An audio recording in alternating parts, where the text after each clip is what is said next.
government's failure to file response papers resulted in the postponement. In July, the U.S. deported 5 individuals from Vietnam, Jamaica, Laos, Cuba and Yemen to the southern African country. All were convicted felons, and Eswatini says it is holding them in solitary confinement until they can be repatriated. Editor of Swaziland News, Zweli Martin Dlamini, says the human rights lawyers may have a strong case. There is a prospect of success in this case if you look at it in the legal aspects, considering the fact that this agreement was signed secretly. Even cabinet was not involved. In fact, it was the Prime Minister of Eswatini who was collaborating or corresponding with the United States in signing this agreement. So there is a prospect of success.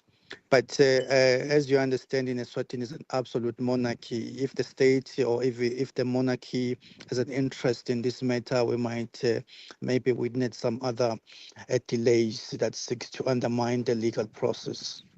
Paramilitaries in Sudan's Darfur region have been accused of killing more than a dozen civilians as they try to flee the besieged city of Al Fasher. The Sudan's Doctors Network accused fighters from the Rapid Support Forces of continuing a campaign of forced displacement and ethnic cleansing. The BBC's Kalikidali Beltal reports. A statement by Sudan's Doctors Network says among those killed by fighters from the paramilitary Rapid Support Forces were 5 children. The incident took place on the road between the besieged city of El Fasher and Tawila.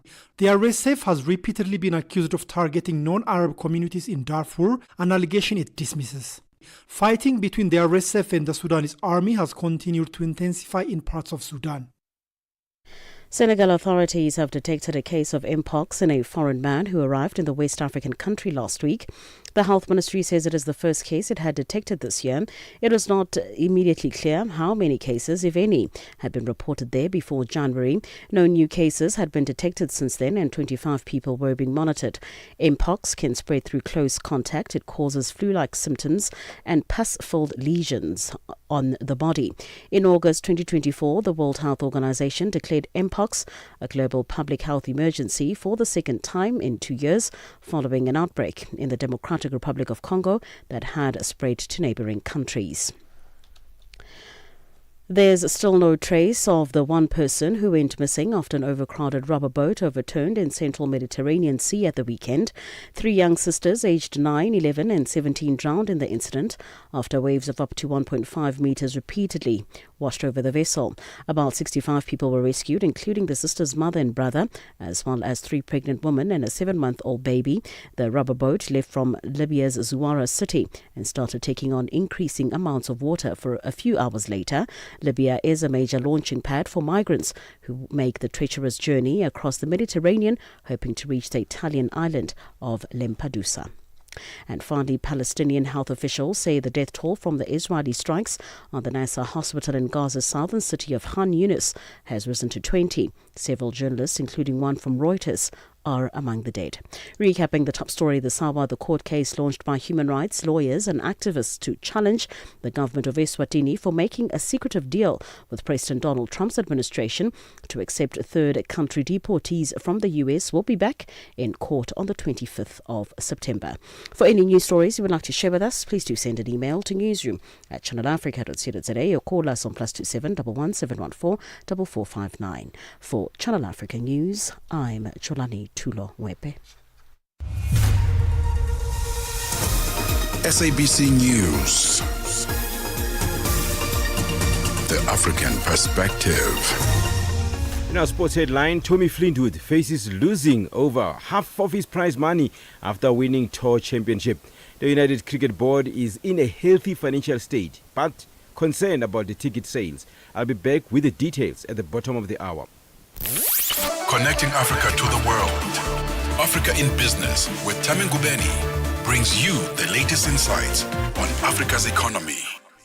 A very good Monday afternoon to you, Africa. It's gone exactly 7 minutes after 4 p.m. Central African time. A lot that we'll be looking at today as far as business on the African continent is concerned. You will remember, and this specifically following the Donald Trump tariffs, a lot of countries, not only in Africa, but around the world, saying that they need to explore alternate territories for trading. South Africa making good on that promise and leading a delegation of around 15 South African countries to both Nigeria and Ghana. We'll be speaking this afternoon to Zanele Mkhize, who is the Chief Director for Export Promotion at the Department of Trade, Industry and Competition. That and a whole lot more coming up on Africa in Business this afternoon. Keen to hear from you. What are the leading business stories in your neck of the woods? Any comments that you might have on the stories that we're bringing you and how they may be impacting you directly?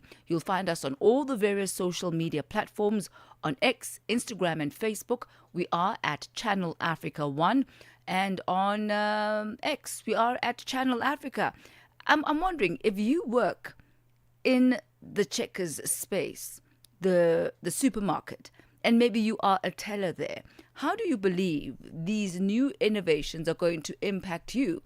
But also, this is not necessarily a new innovation. Yes, it may be new in South Africa. Checkers is the one who's doing it.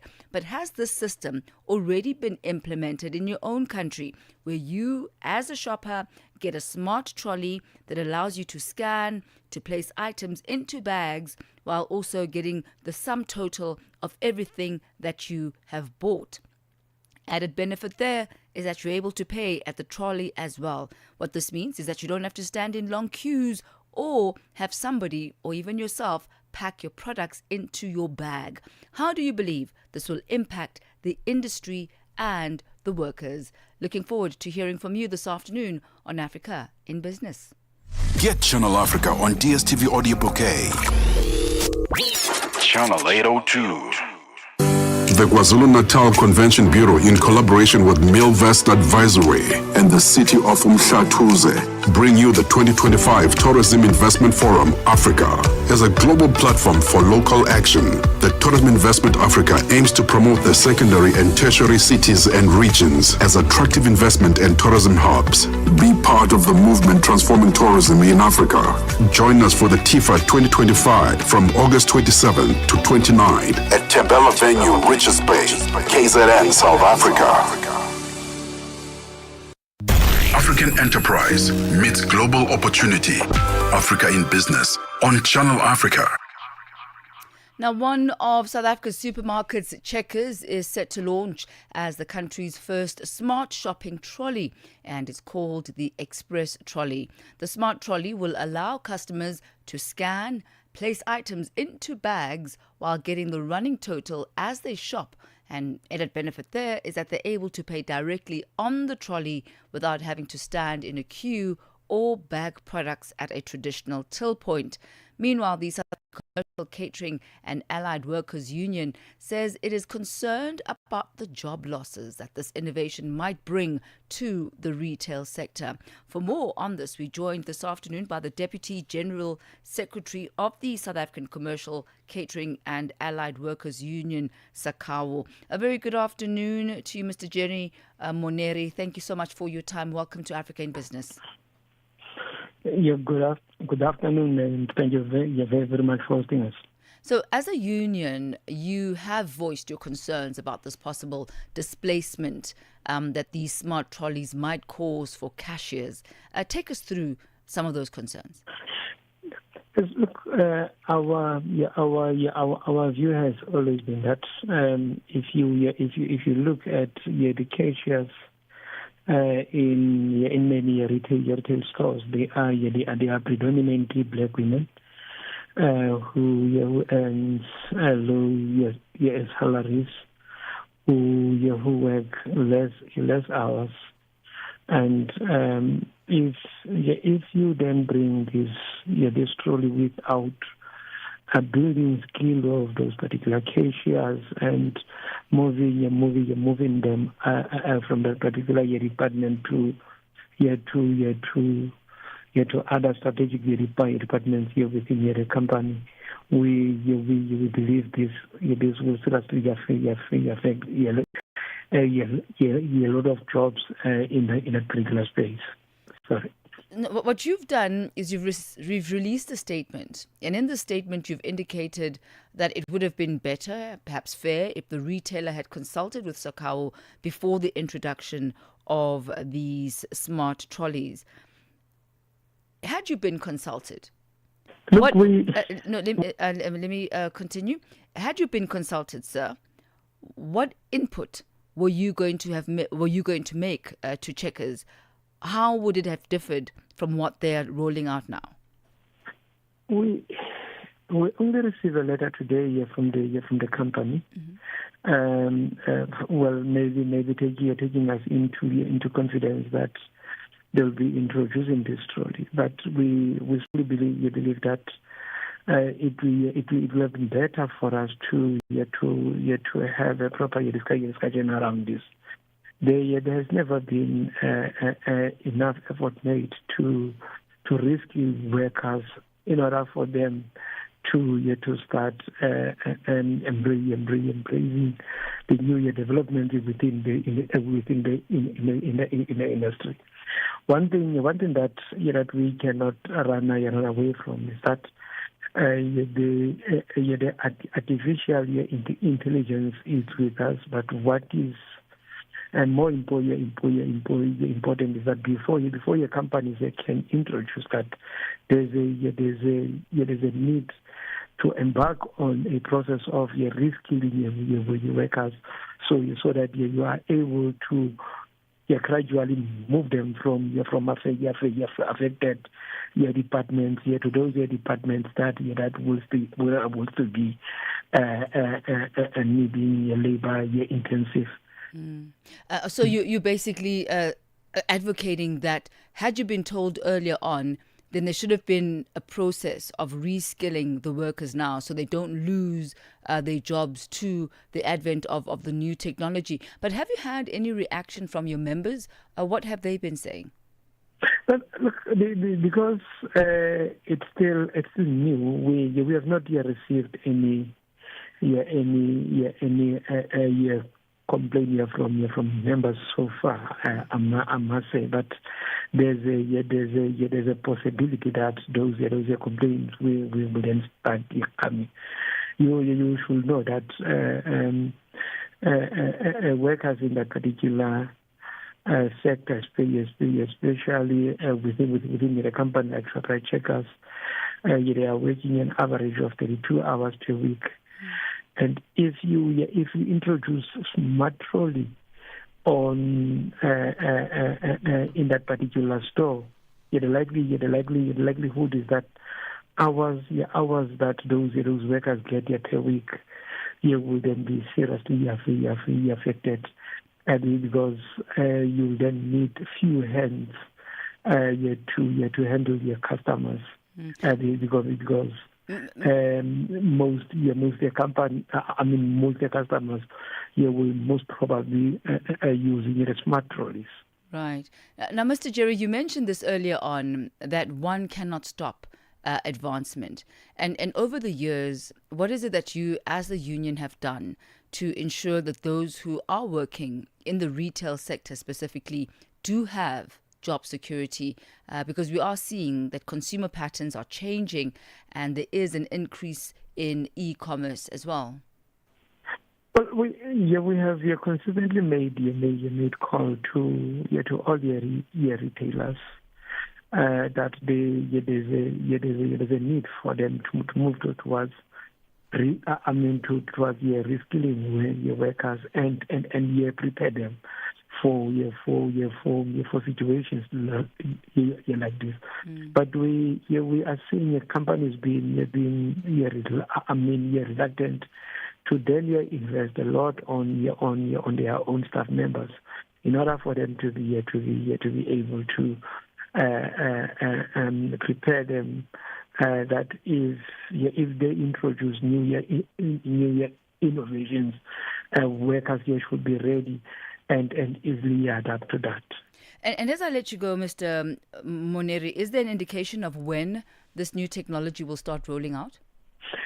Well, the letter from the company, it's not that clear, except to say that the project will then start in Cape Town, and we are planning to meet with the company as soon as possible to then engage on these issues. Well, thank you so very much. We look forward to engaging with you further as the union, as you continue to get reaction from your members. As you said, this is literally fresh out the oven as far as the news is concerned, as well as what type of conversations you are going to be having with ShopRite checkers. We thank you very much for your time, sir.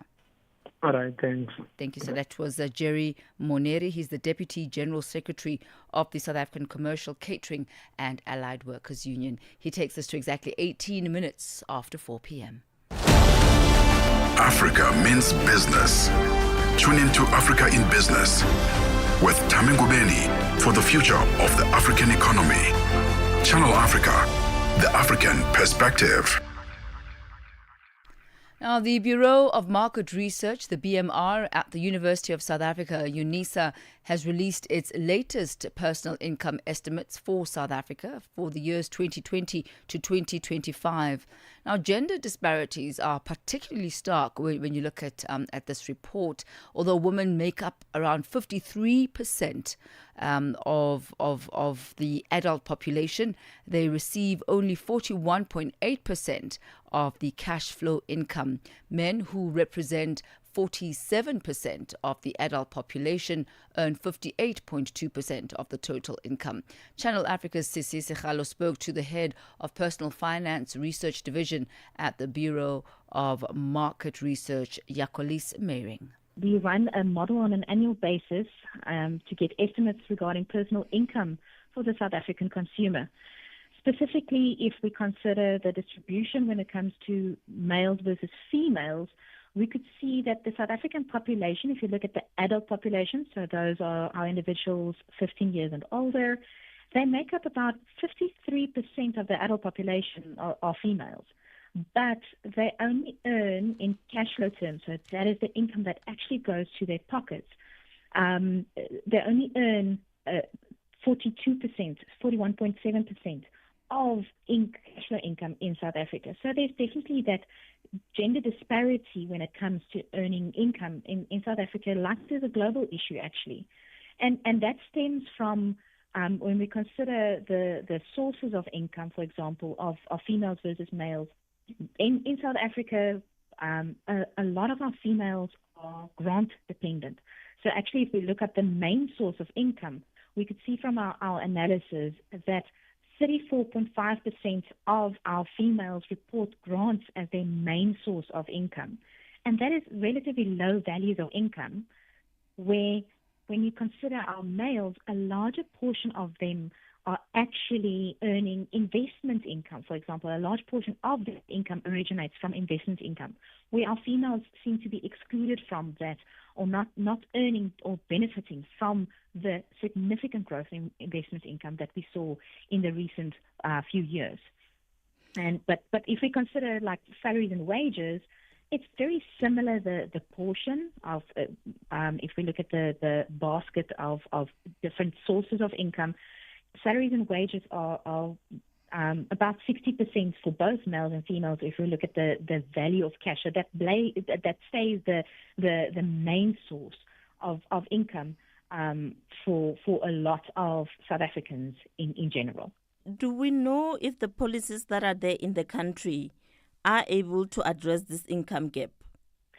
Unfortunately, income gap between males and females is a global concern. There is a large debate that continues every year where people that are in the same position, females that are appointed, for example, in the same position as male colleagues, with the same experience levels, etc., they're not earning the same level of income when it comes to those that are earning a salary and wages.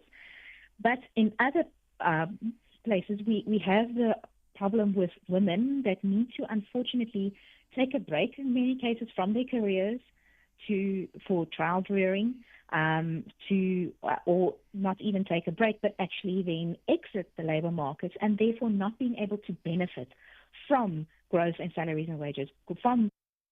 That was the head of Personal Finance Research Division at the Bureau Market Research, Jacqueline Mering, speaking there to Channel Africa reporter Sisi Sigalo. That takes us to exactly 22 minutes after 4 p.m. Central African time. In just a moment, a look at expanding trade partners on the African continent. Africa in Business on Channel Africa. The Department of Trade, Industry and Competition in South Africa is leading an outward selling mission to Nigeria as well as Ghana as part of its ongoing mandate to expand South Africa's trade and investment footprint across the African continent. 15 South African companies, supported through the Export Marketing and Investment Assistance Scheme, are participating in this mission. EMIA is a financial support program designed to assist South African businesses in developing export markets, promoting their products and services abroad, as well as attracting investment into the country. To discuss this further, we joined this afternoon by Zanele Mkhize, the Chief Director for Export Promotion at the Department of Trade and Industry and Competition. A very good afternoon to you. Good to have you with us on Africa in Business. Thank you very much, and thank you for having us to discuss this mission further. Perhaps let's start off with an understanding of what the purpose of this mission to Nigeria and Ghana is, and how does it deepen economic diplomacy? Okay, no, thank you so much. I think I would summarize the mission as being fourfold. I think at the top of the list is really to increase trade between our two countries, South Africa and the West African region, because it does entail the two countries, Ghana and Nigeria, as you said. But when you also consider Ghana and Nigeria, and the wealth that it has in terms of oil reserves, is also an attractive market for us to actually seek investment from. So first, on the first pass, I'd say is to increase trade and investment. But I think more near and dear to my role as being responsible for promoting South Africa's exports would be to introduce South African companies to the Ghanaian and Nigerian market. And how we do that as the DTIC is really, we want to assist South African companies to gain entry into that market. And ultimately, we would measure ourselves, our success by whether the companies that we support do get export sales, whether they do go into partnerships to get distributors and importers. And then I think to close off the question, when you said, how do we, strengthen economic diplomacy between our two countries? I think by virtue of the two things that I mentioned earlier, where we're increasing investment ties, that's part of our economic and political, will between the two countries. So as we strengthen the economic ties, we are then increasing economic diplomacy, because by having these trade missions, we are ensuring that business people forge new partnerships. They join ventures between themselves in the two countries that we've identified. And we are thereby able to, as mentioned, increase trade and investment ties between our two countries. So that's how I'd summarize this for now. A very concise summary and one that's quite detailed as well. Yes, you've highlighted an increase in export sales, the companies getting distribution deals and importing as well. But what exactly will these participating companies be doing? How are they going to do this? If you could give us an idea of what your diary looks like, or what their diary looks like on these trips. Okay, so I think the every market and how we engage it is quite different. I think, first of all, we have a development mandate as the DTIC. I think that's quite important to mention. What I mean by that is that we are also mandated to diversify the exporter database, meaning that we support seasoned exporters who don't necessarily need our assistance, so they would know how to engage a market because they've been doing this for the longest time. They've had experience.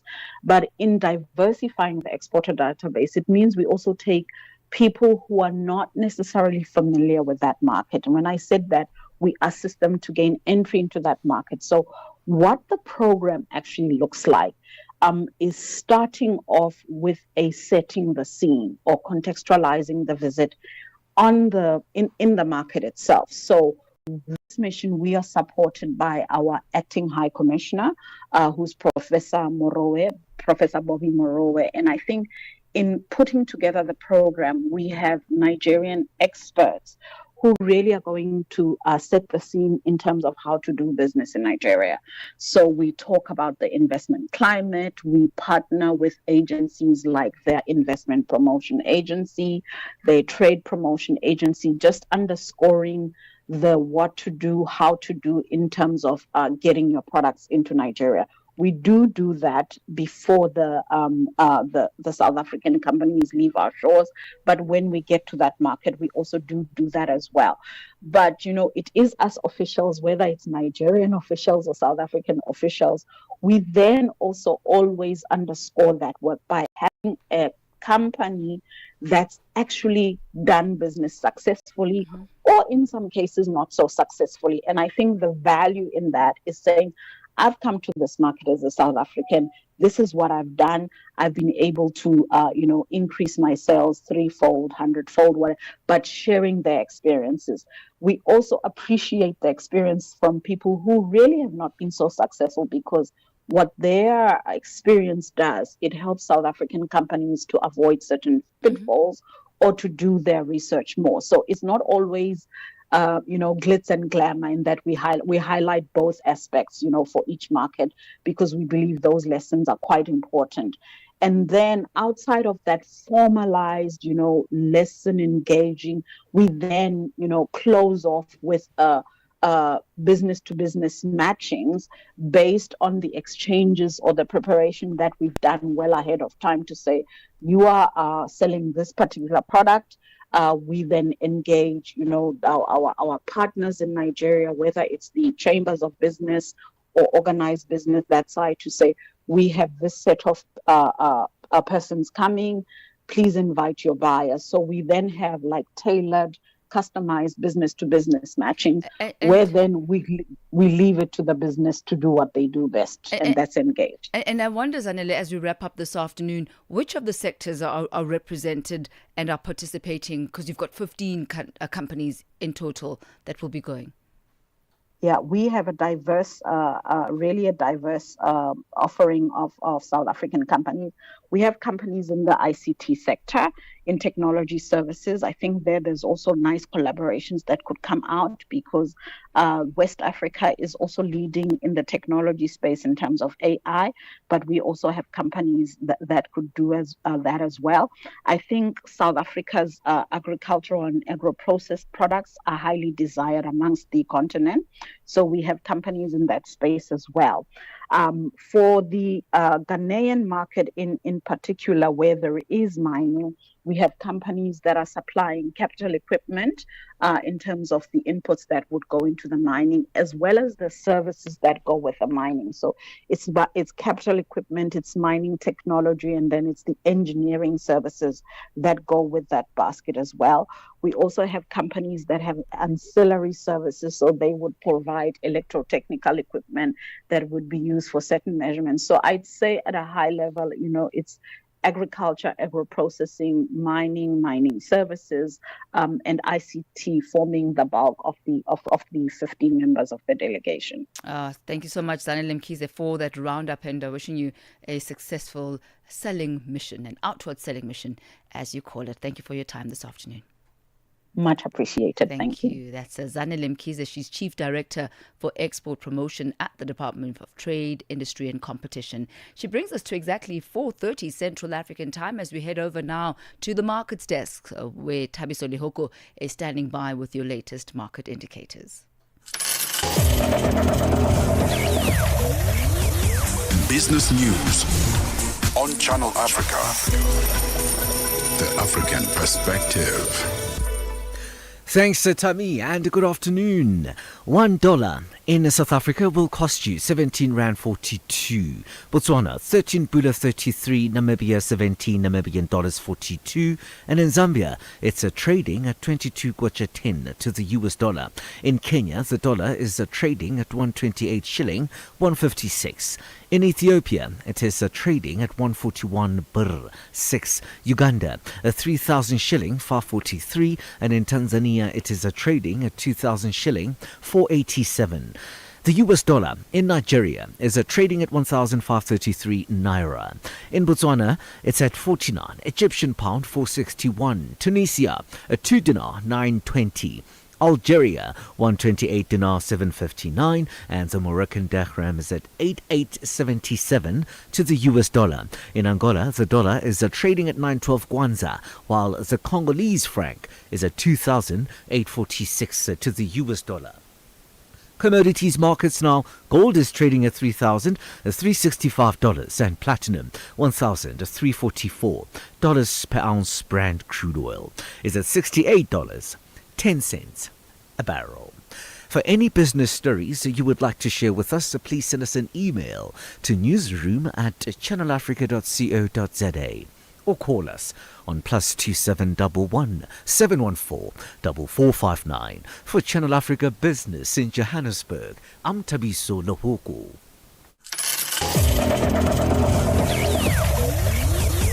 Business news on Channel Africa.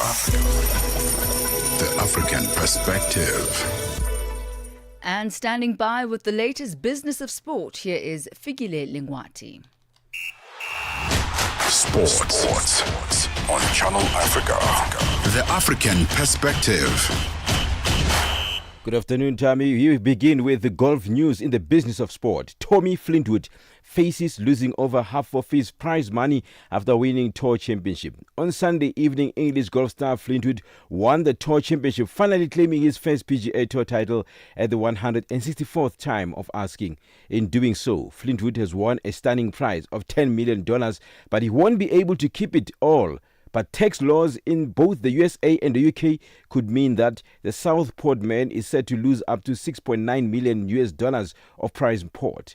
As a non-resident alien earning income in the US, prize money is typically subject to a 30% withholding tax, meaning that the IRS will take around 30%, $3 million of Fleetwood's $10 million. Not only this, but as UK resident, the golf world number 10th remaining prize money of around $7 million is taxable as income under UK law. On to football news. Mani Mohammed from Tanzania, also known as Professor, is a UK university lecturer who is also a football analyst. Mohammed is one of the most ardent analysts who has vast knowledge about the Premier League. Mohammed speaks about the transfer window and he looks into Alexander Isak from Eritrea, who is in the dark about his move to start to play this season. Mohammed has more.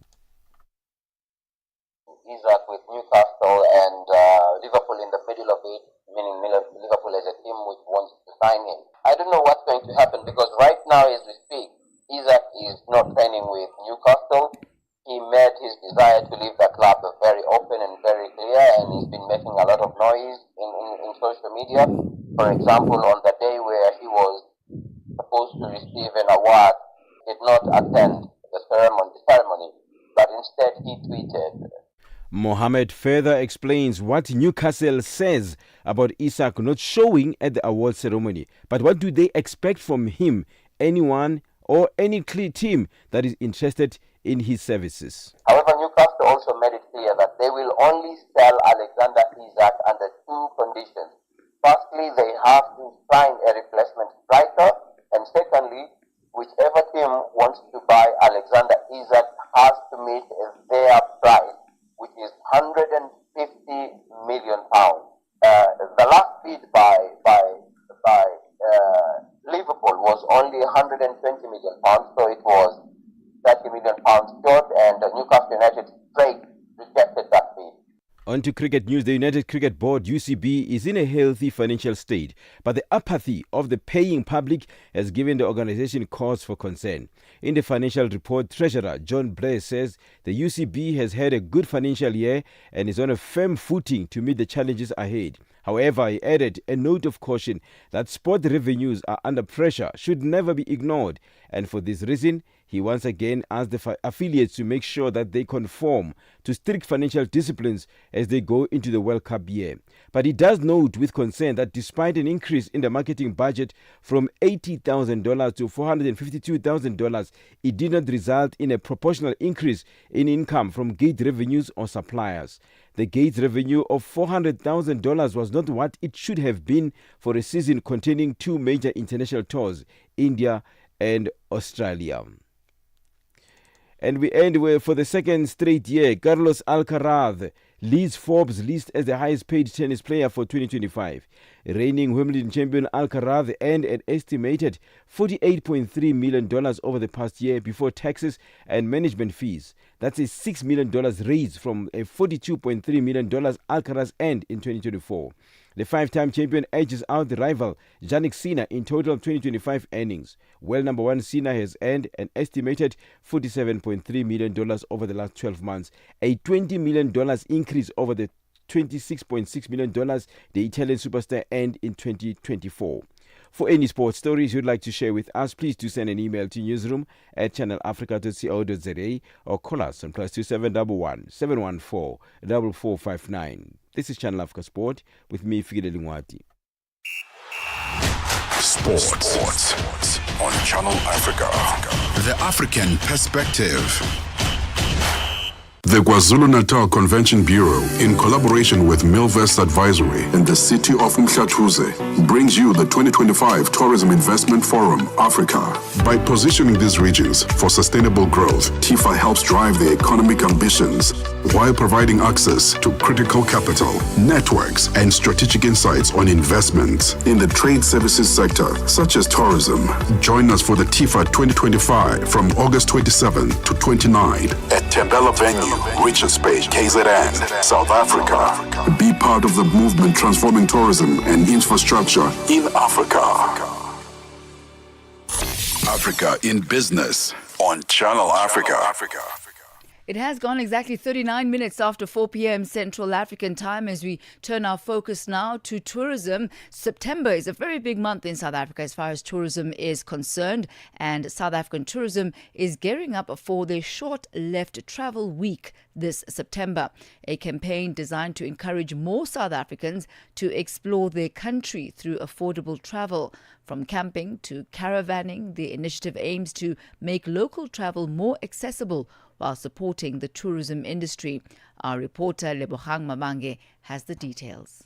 Short Left Travel Week will run from the 8th to the 14th of September, offering South Africans discounted travel deals of up to 50%. The manager for marketing and communications for Southern Africa at South African Tourism, Mabeka Makola, says the campaign is designed to address affordability, which remains one of the biggest barriers to local travel. It's a 7-day promotion where our tourism trade is invited to come and offer discounted deals and packages with the aim of addressing our number one barrier for local travel, which is affordability, because our economy is not so great, and therefore South Africans sometimes cannot afford to travel. So we then decided to come up with this lovely campaign where from the 8th to the 14th of September, South Africans can go to shortleft.co.za and book themselves deals that have been discounted of up to 50%. Short Left is focusing on camping and caravanning, highlighting affordable and alternative options for families. Makola explains why. Decided to promote caravanning and camping because it offers affordable options. For example, if you hire a motorhome, you are able to then travel as a family of 6 for just over 2,000 rands, and you bring your bag. The rest of the facilities are there as if you are in a self-catering. So it gives you the option of a vehicle, which comes with a full tank, and it also gives you the accommodation for that amount, which is quite affordable. Whereas when it comes to camping, not many people camp because sometimes some of the reasons we hear is that they do not have the equipment. Tour operators say the campaign is an opportunity to introduce South Africans to new ways of traveling. Zandile Dlamini, the owner of AHA Tours and Shuttles, says camping is often misunderstood but offers comfort and adventure. When it comes to clamping and camping, people have a fear of it at first value, but actually when they're there, number one, they realize the comforts are there. There's an air conditioning in the room, there's lights, there's, proper bathroom. You can even head dry yourself, after swimming, But the beauty about it is that it also gives you an outdoor type of, feel to it. So it's a beautiful combination. Accommodation partners are also prepping to welcome local travelers. At Warm Baths Forever Resort, guests are encouraged to camp while enjoying family-friendly facilities. Marketing manager Paula Arthurs explained. Your caravanning camping market looks for different places to go. They like getting out, they like to travel, and it's an affordable way to get around and see. So if you do have a camper van or your own camping equipment, to go into the different areas to go and camp, and that is a lot more affordable, and it allows people to see a lot more variety of from the bushveld to the seaside, because you can travel and go and pitch up your tent for a couple of nights and then go and see another place. So you do get a lot more variety. Short-Lived Travel Week is also about long-term growth for the tourism sector. Makola says partnerships with local operators and provinces remain key to sustaining the momentum. Beyond Short-Lived Travel Week, we are promoting local travel in collaboration with the local tour operators, in collaboration with the associations, local municipalities, but most importantly, our provincial tourism authorities. We engage regularly to ensure that we share insights and continue to encourage South Africans to travel, where each province has an opportunity to position themselves according to what they are offering is all about. So we do that annually. We have other campaigns during our Easter period. As September approaches, Short-Lived Travel Week is positioning local travel as affordable, accessible and rewarding while helping boost South Africa's tourism economy. Reporting from a tented camp in the Limpopo province of South Africa, I am Lebogang Mabange. We are on Open Views Audio Bouquet. Channel 628. Africa in Business on Channel Africa. It is exactly 4:44 Central African Time. Now, Algeria is set to host the 4th Intra-African Trade Fair from September the 4th to the 10th. The trade fair is projected to generate over $44 billion in trade and investment deals, reinforcing its status as Africa's premier trade and investment platform. Algeria is hosting the fair in collaboration with the African Union Commission and the African Continental Free Trade Area Secretariat, and is expected to attract over 2,000 exhibitors, including businesses from across Africa and global markets. For more on this, we joined on the line by the ambassador of Algeria to South Africa, Ambassador Ali Achoui. A very good afternoon to you, Ambassador. Welcome to Africa in Business. Good afternoon. Thank you very much to give me this opportunity to speak with you and to go through your ways for your public. Yes. Thank you very much. Thank you, Ambassador. Good to have you with us. Could you brief us on the readiness of Algeria to host the Intra-African Trade Fair 2025? Yeah, thank you very much. Algeria is entering the final stretch of preparation to welcome AITF 2025. And we are ready, as you said, we are expecting 4,000 participants and over 4,000 exhibitors, and making this one of the largest trade gatherings of the continent. It is projected that business deals and contracts exceeding 44 billion, as you said, US dollar, will be signed during this fair. On the logistical side, more than 120 hotels have been secured with dedicated transports. And also here in the embassy, we have, in addition, over 200 visas have already been granted free of charge by the Algerian embassy to South African participants as part of our commitment to ensuring maximum inclusion and participation. And what role, Ambassador, will IATF 2025 play in strengthening Algeria's trade and investment relations with other countries? Okay, thank you. The fair is designed to act as a genuine catalyst for deeper engagement between Algerian enterprises and their counterpart abroad, and also between Africans, businessmen and companies. It will provide a dynamic space where government officials, investors, and business leaders can exchange ideas, explore joint ventures, and translate opportunities into concrete projects that have a lasting impact. Beyond simply facilitation business deals, AITF will highlight Algeria's capacity to play a constructive role in Africa economic integration and demonstrate our readiness to contribute actively to regional value chains. That's it. And I wonder, Ambassador, how does Algeria view the African Continental Free Trade Area and the role that it plays in enhancing intra-African trade? You just mentioned there that one of the objectives that this IATF is going to do is showcase the capacity that Algeria has in integration.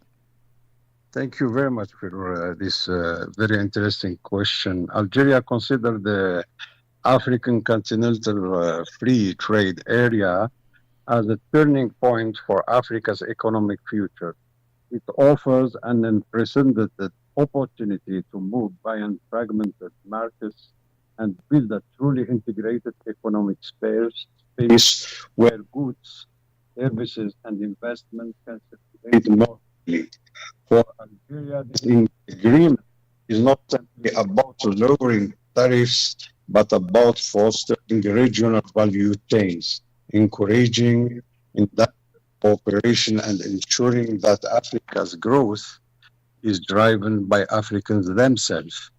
Importantly, if you can give me more time, Algeria has formally joined the African Continental Free Trade Area and ratified its accession, which reflects our strong political will to see this continental framework succeed. Yeah. Thank you very much, Ambassador to Algeria, or rather Ambassador of Algeria to South Africa, Ambassador Ali Achoui, and wishing you all the best for IATF 2025 from the 4th of September to the 10th. Thank you, sir. Thank you very much. Thank you very much, Africa Channel. It's been a pleasure hosting you. That's the Ambassador of Algeria to South Africa, Ambassador Ali Achoui. IATF 2025 taking place in Algeria this year. It's exactly 10 minutes to 5 p.m. The KwaZulu-Natal Convention Bureau, in collaboration with Milvest Advisory and the city of Mhlathuze, brings you the 2025 Tourism Investment Forum, Africa. By positioning these regions for sustainable growth, TIFA helps drive their economic ambitions while providing access to critical capital, networks, and strategic insights on investments in the trade services sector, such as tourism. Join us for the TIFA 2025 from August 27 to 29 at Tembela Venue, Richards Bay, KZN, South Africa. Be part of the movement transforming tourism and infrastructure in Africa. Are you fluent in French, Chinyanja, Portuguese, and Kiswahili? Are you passionate about radio? And are you looking to work in South Africa? Do you have papers that qualify you to work in South Africa? In that case, we might have an opportunity for you to work for Channel Africa. Send us your CV and demo at newsroom@channelafrica.co.za. Remember, if you don't hear from us within 14 days, it means you have not made it or you have not been selected. Channel Africa, the African perspective. African enterprise meets global opportunity. Africa in business on Channel Africa. Now, in this week's market slot with FNB, Koketso Mano, FNB senior economist, joins us on the line to discuss what we can expect with some economists putting their money on a rate hike. A very good afternoon to you, Koketso. Good to have you with us on Africa in Business. Thank you for having me, and hello to everyone who's watching or listening. So the South African Reserve Bank's leading business cycle indicator is due to be released. What does this tell us about the economy? Sure. So usually the information that we get from the leading indicators just in terms of any momentum that is building up in terms of growth or activity rather, and we tend to look at it in terms of the month-on-month numbers or the year-on-year numbers. But generally speaking, the leading indicator is meant to tell us where the economic momentum could be going. You know, when you look at a different or various sub-indicators that make up that entire leading indicator. And what we saw in the May numbers, which is the latest data that we had, is that, you know, there was broad-based weakening in terms of the economic recovery. So both when you look at it from a month-on-month perspective, we saw a negative number in May, and even on a year-on-year perspective, we also had a negative number. So the momentum of the recovery relative to last year is also slowing. So unfortunately, it was relatively broad-based. The only positive contributor there was the index on commodity prices. So that has been supportive, especially when you look at gold and PGM prices. But generally speaking, the economy has not been doing very well in the first half of the year.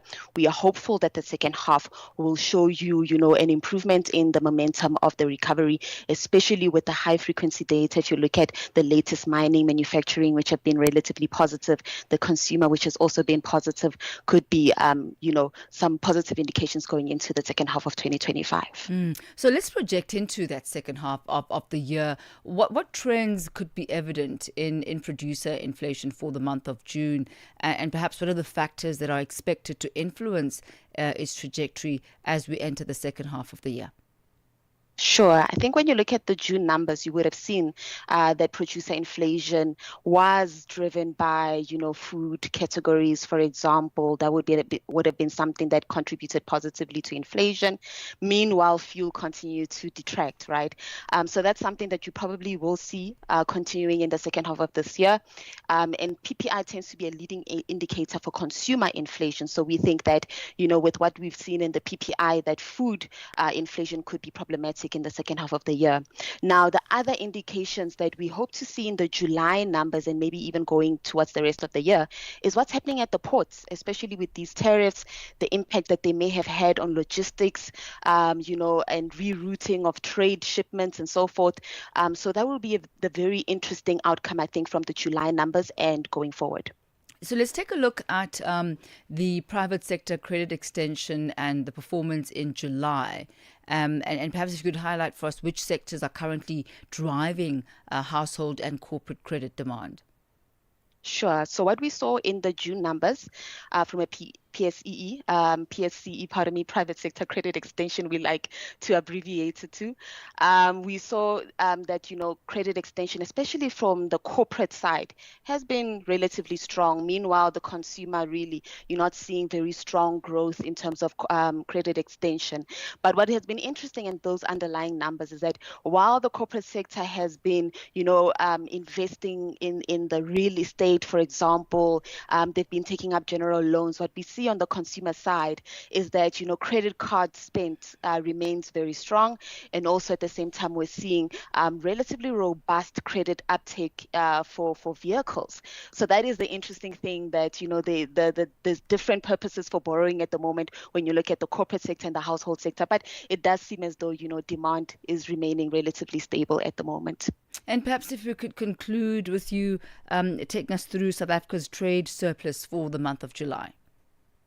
The trade surplus, just like PPI, will be very interesting for the month of July. So we're hoping to see, you know, what we've been hearing from industry around how vehicle exports have been affected by tariffs, especially to the US. So we've already started to see, you know, those the de-escalation and growth of those exports starting to show up. So it'll be interesting to see how that has progressed in the month of July, because NAMSA, for example, would have told us that we will start to see the impact of these tariffs in the month of July. So that will be very interesting from an exports perspective. And then from the import side, we haven't really seen strong, we actually saw stronger exports in terms of the June numbers relative to the import growth. So what will be interesting for us is that as demand picks up for the remainder of the year, how will those imports perform relative to the exports? But so far, we've seen that the trade balance, you know, has been weaker than what we've seen in the first half of 2024.